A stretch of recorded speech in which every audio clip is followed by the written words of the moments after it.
Hey guys, we are on day 32 of our Bible reading plan. We are in the book of Exodus, and we are in Exodus 10, 11, and 12 today. I hope you guys are still staying strong and reading along and that you are enjoying it. I know I am. I am so encouraged by everybody's responses on the Bible app as you guys read through. I love hearing how God is speaking to you as well. So I just want to share some thoughts on what God is speaking to me in this passage today.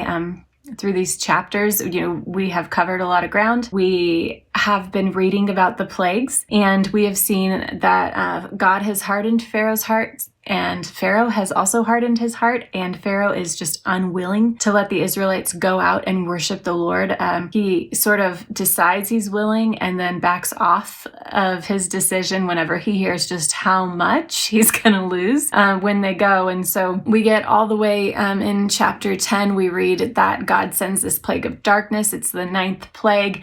And something that stood out to me as I was reading, it's never stood out to me before, but it says, then the Lord said to Moses, stretch out your hand toward the sky so that darkness spreads over Egypt. Darkness that can be felt. And I just think, oh my gosh, darkness that can be felt. That's insane. And so Pharaoh's heart has been hardened and he still will not let the people go. So then in chapter 11, verse 4, we read, so Moses said, this is what the Lord said, at about midnight, I will go through Egypt. Every firstborn son in Egypt will die, from the firstborn son of Pharaoh, who sits on the throne, to the firstborn son of the female slave who is at her handmill, and all the firstborn of the cattle as well. There will be a loud wailing throughout Egypt. I mean, no one is going to escape this, from the most important to the most lowly of society, even to the animals. No one will escape the judgment of the Lord here, or this plague. It says there will be a loud wailing throughout Egypt, worse than there has ever been or ever will be again. But among the Israelites, not a dog will bark or at any person or animal.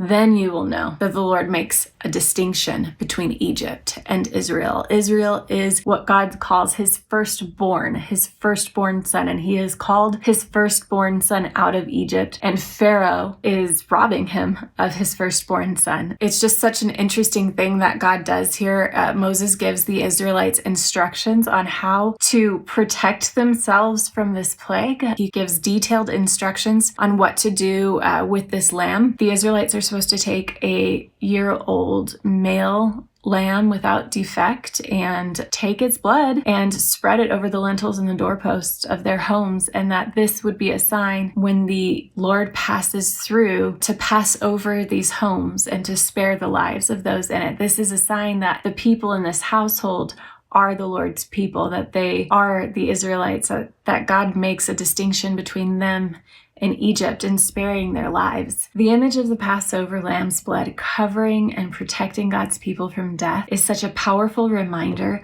of what God would do later to deliver humanity from death in the person of Jesus. Jesus, who we know as the sacrificial lamb, and his blood covering not doorposts, but each of our lives and protecting each of us from spiritual death so that we could have life eternal with God. And then something else that really stood out to me and really spoke to me was just this idea that God gives them these detailed instructions of how to protect themselves, how to be under his covering through the night. And then he gives them this command before he does it, before he comes through, before he actually goes through on the night of the Passover. And he tells them in chapter 12, verse 17, celebrate the festival of unleavened bread, because it was on this very day that I brought your divisions out of Egypt. Celebrate this day as a lasting ordinance for generations to come. And then he gives detailed instructions on how to celebrate the Passover. And so this festival of unleavened bread is meant to serve as a reminder and as a symbol to the people of what God did and how he delivered them. It's supposed to be something that every time they participate in it, they celebrate their deliverance. They remember who God is and what he's done and where they came from. And it's the first time that we see God command his people to remember something like this with a celebration and a festival and a a time of feasting. The Feast of Unleavened Bread or Passover, God doesn't just command them to do it the one time, like once you get out of Israel, have a big party and celebrate. He says, no, it's a lasting ordinance. And God says in chapter 12, verse 25, he tells the Israelites, when you enter the land that the Lord has promised, observe this ceremony. And when your children ask you, what does this ceremony mean to you? Tell them it is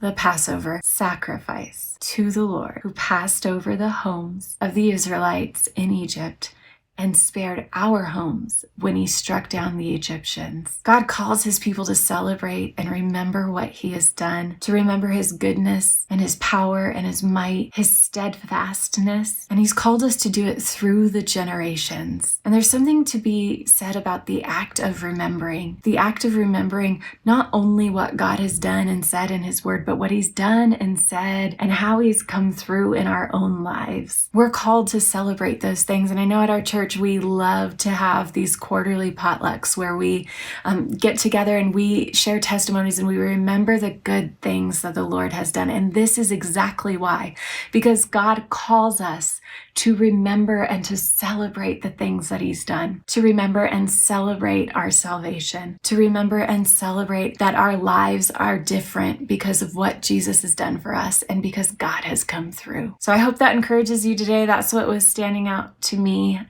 I hope you guys have a great day, and I can't wait to hear what God is speaking to all of you.